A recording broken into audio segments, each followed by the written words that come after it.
गाजियाबाद से चौंका देने वाला मामला सामने आया है, जहां एक खातून ने अपने शौहर के खिलाफ खवातीन पुलिस स्टेशन में संगीन शिकायत दर्ज कराई है। यह खातून का इल्जाम है कि उसका शौहर उसे बॉलीवुड अदाकारा नोरा फतेही जैसा दिखने पे मजबूर करता था। इसके लिए वो उसे रोजाना 3 घंटे वर्जिश करने पे मजबूर करता और जिस दिन वो इतनी वर्जिश नहीं कर पाती तो उसे भूखा रखा जाता। खातून ने बताया कि इसका शौहर, जो कि एक सरकारी फिजिकल एजुकेशन टीचर है, उसे अक्सर ताने मारता है। शौहर का यह कहना है कि उसकी जिंदगी इसलिए तबाह हो गई है कि उसे बॉलीवुड अदाकारा नोरा फतेही जैसी खूबसूरत और पुरकशिश बीवी मिल सकती थी, जिसके बाद अब यह मामला पुलिस तक जा पहुंचा।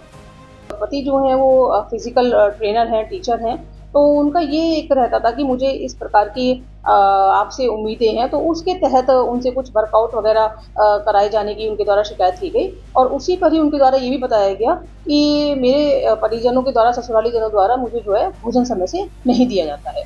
इस पूरी शिकायत के आधार पर महिला थाना में एफआईआर पंजीकृत की गई है। अब इनकी शिकायतकर्ता के द्वारा जो शिकायत दी गई है उसके आधार पर उनके द्वारा कहा गया है कि जो उनके हस्बैंड थे वो उनको नोरा फतेही इस आधार पे बोलते थे कि इस तरह का आपका होना चाहिए।